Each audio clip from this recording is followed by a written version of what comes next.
welcome to this very special National Women's Equality Day panel discussion.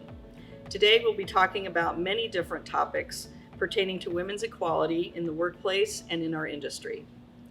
I'm joined today by three of my esteemed colleagues: Elise Rudy, Director of Property Marketing; Jesika Evans, Senior Regional Property Manager; and Leslie Thomas, Senior Director of Corporate Communications and Brand Management. So with that, I'm going to go ahead and get started. Thank you, ladies, for joining today. So the first set of questions we're going to talk about are really going to be more focused on kind of your overall experience in the workforce. Not quite specific yet to our industry or Kettler, but we'll get there. So with that, I'm going to start with you, Jesika. Why do you think it's important to have a workplace that values women's equality? So I think it's important because many companies hire women. The difference is that as an employee, a woman could feel either like she's being tolerated or she could feel empowered to be at the company and embraced. And for me personally, I know that I perform better when I feel embraced and empowered. And it helps me want to thrive, to do more and to achieve my goals. And so it creates a better environment and an environment for growth when that equality is there. Great. And to add on to that, Elise, why do you think, what are companies missing out on when they're not looking to get to that gender equality? What would be lacking? Sure. I feel like companies would be missing some perspective. We all have our own life path and the knowledge that we've gained along the way and the skill set and the expertise. And so if I was leading a company, I'd want to soak up as much of that as possible. And in order to do that, you have to get the voices of all of your teammates, not just some of them. Absolutely. And I think with that, so we, obviously good reasons to have that equity in the workplace, high value proposition to that, but we know that doesn't always happen. So Leslie, kind of in your career, what are some of the barriers that you think have existed or maybe still exist as we try to strive for that equality?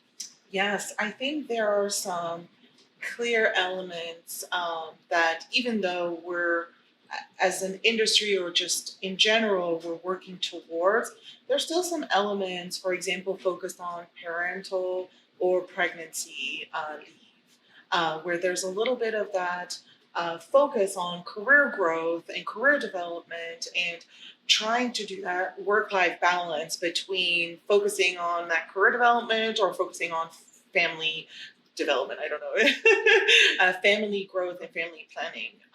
Another key element is also gender pay gap. As much as we've really made strides towards, bridging that gap, there are still, from a lot of research, a lot of remaining gaps regarding gender pay gaps regarding salaries. And so as much as we are working towards that, I think creating a little bit more transparency around those issues, creating a little bit more focus about why are those gaps existing and how can we look to kind of bridge those. So I think those are still prevalent areas that we're still seeing those inequities happen. Great. And we have to have open forums to talk about it, Right. and raise those, and hopefully have environments that it's okay within your organizations to talk about these important issues. So I'm going to take it take it in a little bit more now, specific to our industry, and why this topic is so important to us as we look at the real estate industry. And I'm going to start with Elise. Why do you think it's important for younger women entering the workforce to see women in leadership positions in our industry? I think we all want a role model, someone that we can look up to, someone who has walked a path ahead of us that we say, that'd be fun for me, right? Knowing that barrier has already been broken for you. And then, of course, a mentor along the way to help get you there. I think that's critical. The other side of that too, though, is when you look at a company and you see that there are women in leadership positions, some of the things that Leslie was talking about, like pay gap, like benefits, also you feel a certain sense of assurance that you're not going to be dealing with those struggles because the women ahead of you have thought to break those down for you. Right. No, exactly. I think that is so important. And so, Jessica, to add on to that a little bit, what do you think you can do as a woman in this industry to make that positive impact on gender equality? What are some of the things that we can do to help push that forward? So, I think of that, I break that question down into three parts. I think first I would say to women, embrace who you are. Embrace being a woman. Sometimes I see that women will feel like they have to emulate a successful man to get into a leadership role. But that's not the case. You can be your true, authentic self and be successful. The next thing that I would also say is I would say to all associates or all employees is just never be too comfortable or overconfident in what you think that you know. By doing that, you block out opportunities to learn other things. So really embrace others' perspective. And then lastly, I would say that it's important that even though sometimes you may not understand another person's perspective, lead by respect.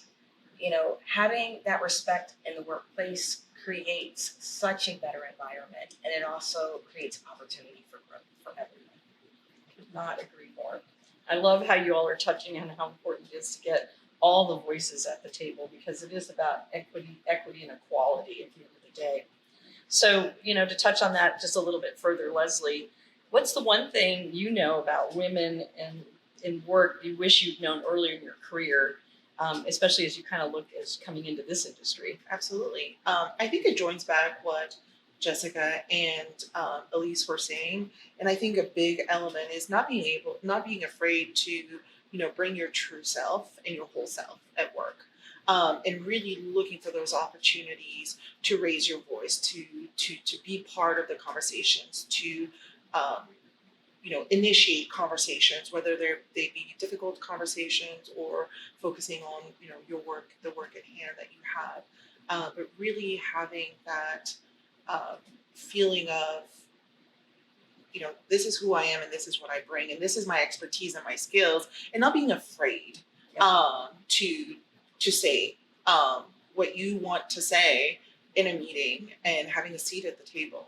And I think that's something that we want to continue as leaders, encouraging younger women in the industry or in their work environment in general, just to continuously look at. And by opening those doors ourselves to showcase that those opportunities will continue to help the next generation. Agreed. So I'm going to make it very real now. It's about Kettler. So, and we want to be honest. This is an honest, open forum. Right. And so we've talked a little bit about, the importance of equity in the workforce and gender equality. We talked a little bit about the barriers and what can be done to help bridge those. So let's talk about Kettler and what have we done on that. And so I'm actually going to go back to you, Leslie, and talk about what do you feel is kind of your experience as you've come into Kettler, and what have we done to help with that work-life balance and some of the barriers you talked about earlier. What have you seen as you've come into Kettler that works, and what isn't working? Right. I think, having coming into Kettler, the big emphasis on this flexible environment, this flexible work environment, really helps kind of bridge that work-life balance that might have been a little harder to deal with, pre-COVID, just because of transportation, logistical items. And I think that really has been embraced at Kettler today, and that we do a really good job at focusing on that work-life balance and helping our teams understand the opportunities that they have to make their life and their work together. So I think that's been a big benefit that our employees are able to experience and have, and that really has been something for me, whether it's with my team or for myself, embracing that to make sure that when I need to take priorities on my personal life with my children, I am able to do so, but then continuously making sure that my priority to work works within that schedule. And so, Jessica, to add on to that, you've been with Kettler for a little while, and so in your view and from your other experience, what have you seen? How has Kettler done removing some of the obstacles that you've seen, and barriers that you might have seen, and how are we doing it, helping to get to that growth, development, and equity that we all aspire to be at? So Cindy, I'd say that I think Kettler's doing great. One reason I think is by doing things like this, having the conversation, having it, something that we're talking about, something that we're thinking about. And then I also see, from my standpoint, I see that there's women in leadership roles throughout the company. So there's president, that's a woman. There's vice presidents that are women, and there's controllers that are women, and there's women in various leadership roles within Kettler that have to make key business decisions. And so what that does for people like myself, a woman like myself, and other women who would look to Kettler as a potential workplace, is it helps us to see that there's that opportunity there, and that we also can strive to be in those type of leadership roles. Great. Let's wrap this section up, Elise. What's your thoughts on this, and what Kettler has done, or how do you feel we've done in bringing that equality into both our organization as well as the industry? I think it's no secret that real estate is perceived to be male dominated, and I'll say now I'm perceived is male dominated. I think you see it. It's a secret. Yeah, nobody knows, but I'm here to knows. tell everyone.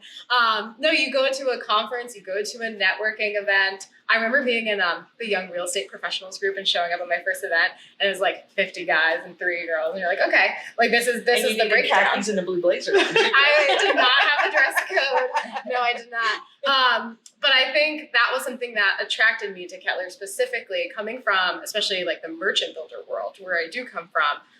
Development is extremely male dominated. So is construction. And so seeing a company like Kettler where the head of development was a woman and more than half of the development team was filled with females, that was a really good sign to me of a place of equality, of if you show up and you do the work, then you're going to be in the position because you should be in the position, not for any other reason. And so that was very attractive to me as I was making my transition over to Kettler. Great. Well, I love that. And now we're getting ready to go into a new school year for many kids. So now I want to grade us. I'm going to start with Leslie. If you had to grade Kettler on how we're doing, vis-a-vis the industry, how do you, and your other companies you work for, how do you think we're doing? That's a great question, Cindy. And quite honestly, having been with Kettler just a little under a year, to answer your question, giving a grade A is because when I was looking to join Kettler, what attracted me to Kettler was the representation of women leaders in the company. And starting with yourself and to what Jesika was saying, but from the interview process all the way through, once I got hired and into the, initial meetings that we were having, that visibility and that representation of women leaders in the company was very important to me. And I think this is something that Kettler is really doing well, in that when I look at our peers, our industry, our competitors, I do see that it's not 100% there yet. And I think we're doing a really great job in terms of that inequity and showcasing a lot of women leaders in less traditional women, environments. And I think that's very important from the development side, the construction side. Really showcasing women leaders in those aspects is extremely important. We're very proud of that, Yes. of course. Jesika, what do you think? All right, so Cindy, I have to say I'll give Kettler a B. Okay, and the reason I say that is it goes along with what I said earlier. If we say that it's an A, we can become complacent and we can be okay with the status quo. So I think a B helps us keep that perspective that we want to continue to try to focus on having that equality and focusing on that as a mission. But I will say that I think Kettler does it very well. I report to a female that's a VP. So I do see that and I appreciate that with the Kettler. Great. Elise? So I will split the difference. I'm going to give Kettler a B+. It actually right now is reminding me of when we get like a market study on an asset. You have like your sub market grade, and then you have the market grade. Okay. And so you might be like an A in your sub market, but a B in the market at large. Got it. And so within this is what what I do for work. So within real estate, I feel like we are an A for our industry, right? Looking at, like Leslie said, looking at our peers and other real estate shops that are around, I think we do better than most. But there still are maybe like a handful, like a team or two at Kettler that I'd love to see women start to integrate into. Awesome. Well, thank you for that grading. And I'm going to end this with a quick rapid fire. If you're a younger woman who's looking to come into our industry, what is the one thing that you would tell her to do as she's thinking about entering into our industry? I would say take advantage of every opportunity on the table. Go to the conference, go to the networking event, even if you don't have your khakis, that's okay. Take on the random projects that you're like, I'm not sure how this really applies to my day to day, because eventually it will. And so I truly feel like all of the projects, the conferences, the networking events that I've done over the last decade have prepared me for the position that I have now, even if back then I didn't see how it was going to work into my future. Great. And I would say, don't be afraid to break through barriers. You know, you can do it. There's nothing wrong with it. Focus on breaking through barriers. Excellent. And then finally, I think I'd say to lean in. Lean in and seize the opportunities. It goes back to what Elise was saying, but lean in and seize the opportunities that are out there, that are within your department, that are within, you know, your company, and really take the risk of, you know, mentioning something, or, you know, having a voice at the table and participating in something that you might not be as comfortable in, but really leaning in and putting your whole self into what you do. Fantastic. You know, and you've inspired me. I wish I was a young person coming into the industry now, but I'm so happy that a lot of barriers have been broken down. In my time, couldn't be more proud to lead an organization like Kettler, and it is amazing what we have been able to do, and I know we want to keep striving to do more. And I think having all the voices at the table, hearing your voices, and us all being part of the conversation is just going to keep making us better and better as we go along. So I appreciate your time today, and hope everybody will enjoy, you know, this very important opportunity to hear from women in our industry. Thank you, everyone. It was really great to have this panel discussion today. And it's really important that at Kettler we continue to have these conversations and discuss topics like we did today as a part of our ongoing DE&I efforts. I really appreciate your time and hope you enjoyed the panel discussion today. Thank you.